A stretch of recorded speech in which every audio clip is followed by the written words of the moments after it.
started.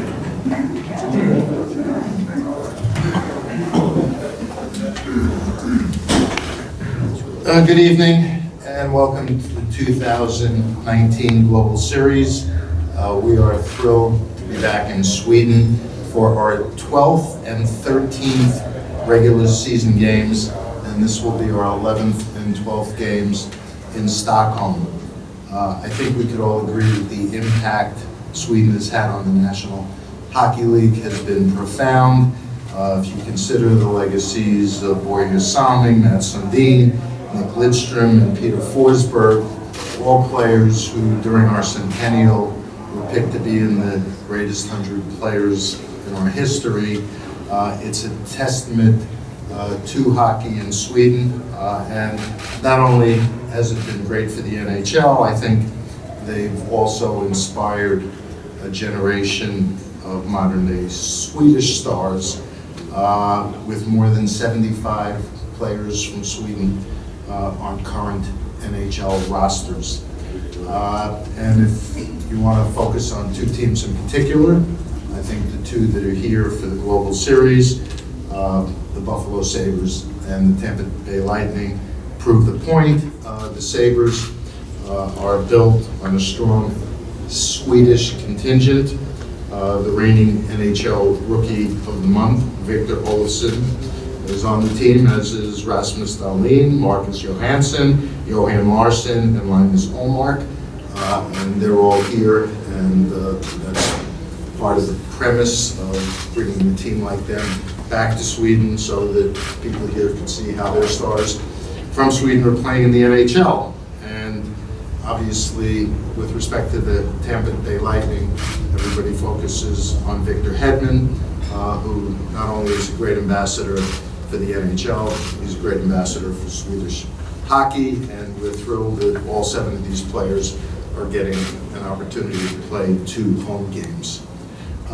More than 30% of NHL players were born outside of North America, and as I said, it's special for them, for their teammates, and for the fans in the countries they hail from when they get to go home. And no country outside of Canada and the United States provides more players to the NHL than Sweden. A variety of thank yous before I get to an announcement. Thank you first to the Sabres and the Lightning, to the Pagulas and the Vinicks. Without their cooperation, the organizational cooperation, and the desire and willingness of the players to participate in these games, they couldn't take place.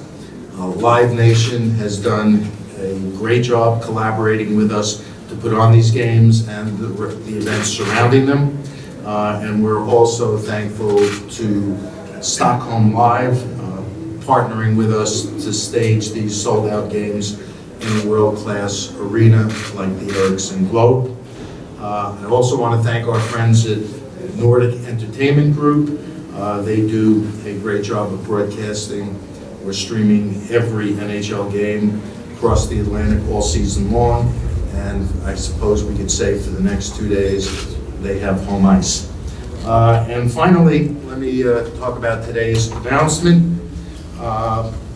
And I'll take some questions after I do that, but I do also want to recognize the outstanding relationship that we have with the Swedish Ice Hockey Federation, and it's a relationship that has worked well, I hope, for them as it has for us. We cooperate on a number of things, including the orderly transfer of players, and it's a relationship that we think is important to continue to promote and grow hockey. While we've been here, we've held coaching and officiating clinics which give children an opportunity to learn directly from our players, and we've worked together to support the business of hockey in this country. We've worked hand in hand with the Swedish Federation and on all of these initiatives, and we thank them not just for their partnership this weekend, but for all of the ongoing cooperative efforts that we've had.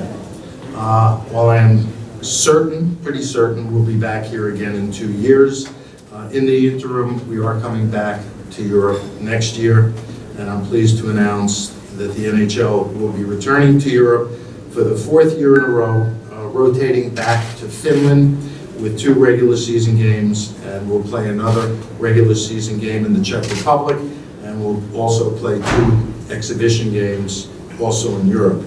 The Boston Bruins and the Nashville Predators will open their 2020-21 regular season at the O2 Arena in Prague, and obviously that will be a homecoming for David Pastrnak and David Krejci.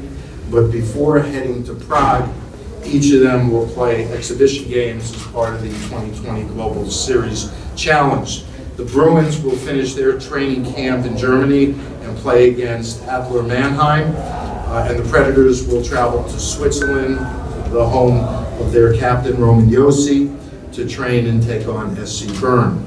We will also bring 2 regular season games to the Hartwall Arena in Helsinki. The Colorado Avalanche, featuring Mikko Rantanen, will take on General Manager Jarmo Kekalainen's Columbus Blue Jackets. There's a simple reason we believe that every single game that we play in Europe sells out in a matter of hours, and it's the same reason that the European Game of the Week with our media partners have been so successful. Hockey is truly a global game, and hockey fans in Europe obviously love the game, and we love the fact that they love the game, which is why we keep coming back. So no matter where fans are watching, there is a worldwide recognition of the incredible speed and skill and talent that's on display in today's NHL. And over the next 2 days, we expect and hope that everyone will marvel at the play of the Sabres and the Lightning. So once again, hack to the people of Sweden, especially here in Stockholm. The hospitality has been nothing short of incredible, and we really feel welcome here. And on that note, I will be happy to take your questions. All right, if you have questions, just raise your hand and we'll get a microphone over to you. Right over here on the left. In your own case for the press, Gary, you were supposed to meet René Fazell here to talk about the participation in the Olympics. What's the outcome of the meetings? We had another meeting. We've had many meetings, and there is no news to report. I would suggest it was more a philosophical and procedural discussion. Don Fear also participated in the meeting, but I have nothing to report on that front. Left side. Yes, hi, Jesper Thulin from Swedish newspaper, Dagens Nyheter. How you in the NHL, how have you been affected of the conflict between the NBA and China in planning NHL games in China? We haven't been affected at all. Hasn't involved us, and you know, our view of the world is we do business where we can, where we're welcome, and we're trying to grow the game worldwide. Over here on the right. Sergey Feldman, NHL.com International Commissioner. David Pastrnak is having arguably a record year. Pretty good year. Pretty good I think year. we could all agree on that. The league is announcing it's coming back to the Czech Republic. Yes. Is Czech hockey maybe in as healthy a place as it has been in quite some time?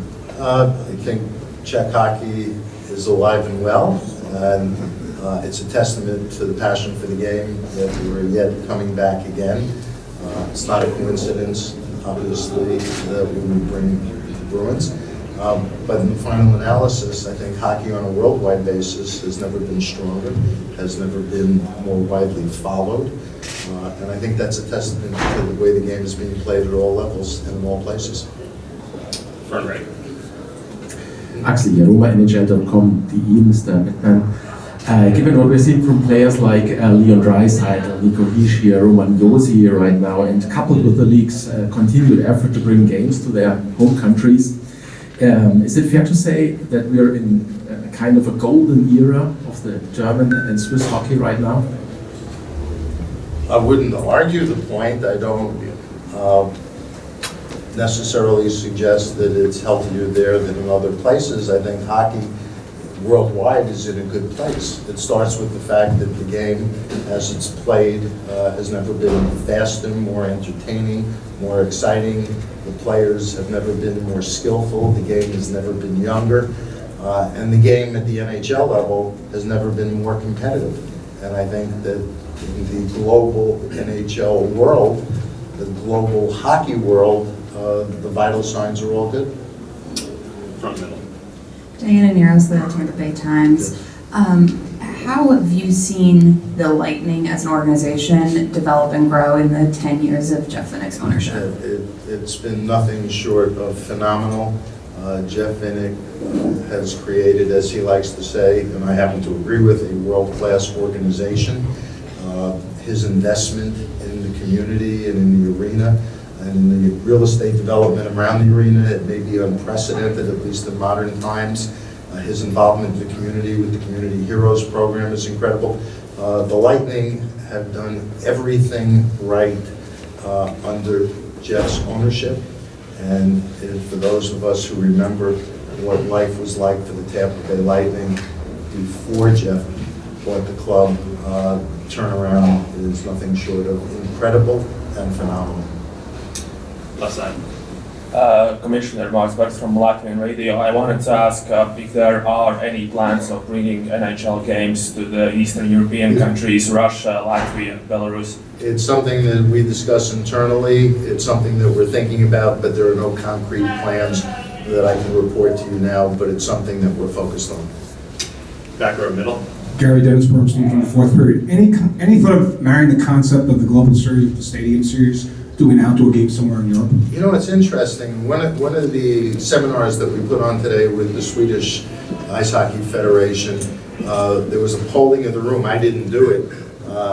And overwhelmingly, the view was it's great that we come periodically and raise the profile of hockey. And when people were asked, do you think it would be good to put on an outdoor game, not one hand went up. Because the view was, if we're going to bring the NHL experience here, let's bring the NHL experience here. The outdoor games are less typical, more big tentpole events, and we do those in North America because that's where it makes the most sense.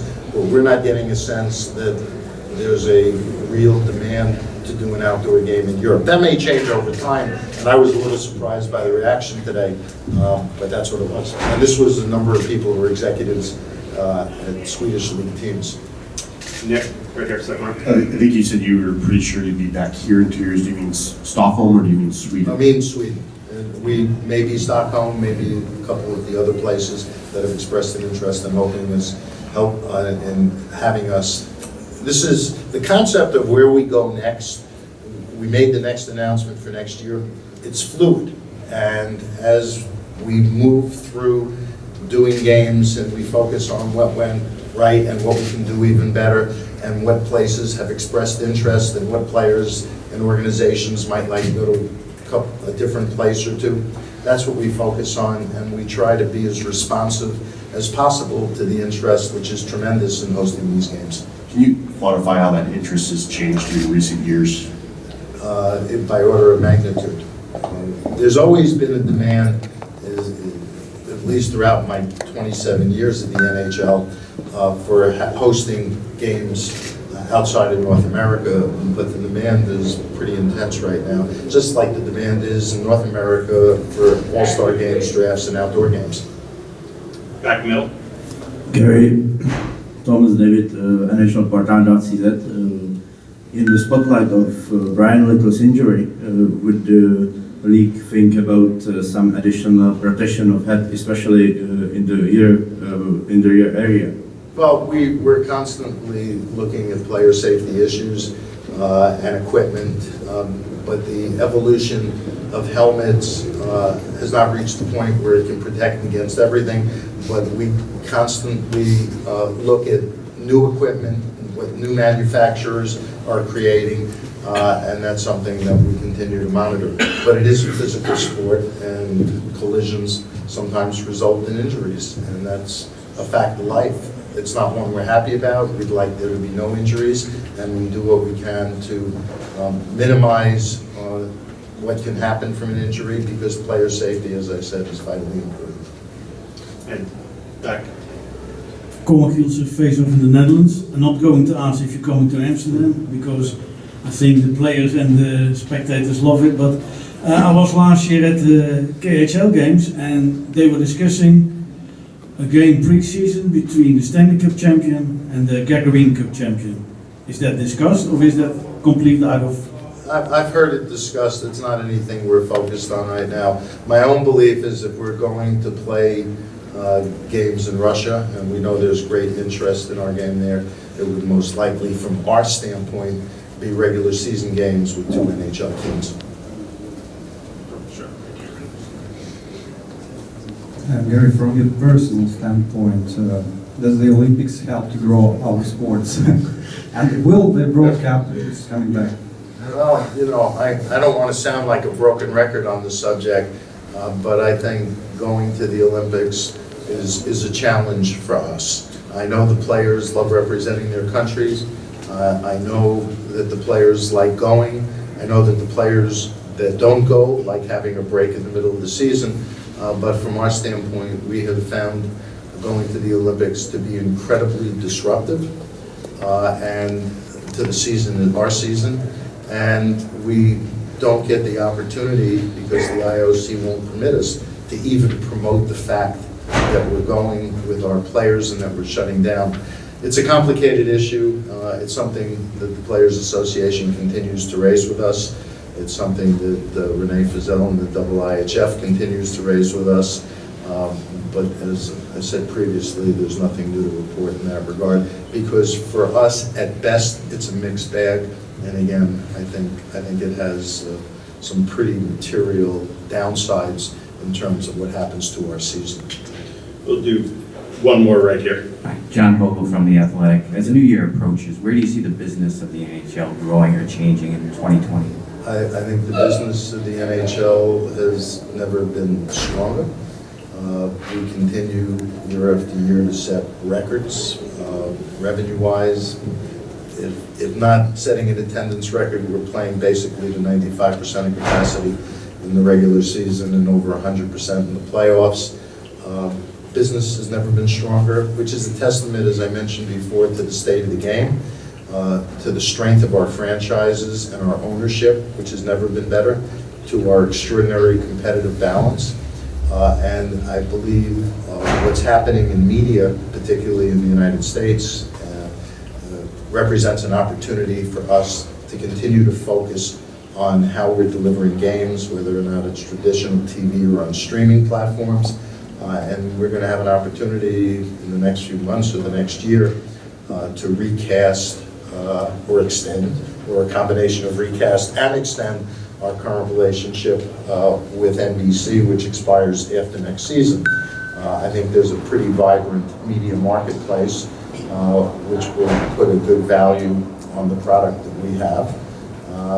And we'll see what that does. There's also international opportunities, as we've discussed as well.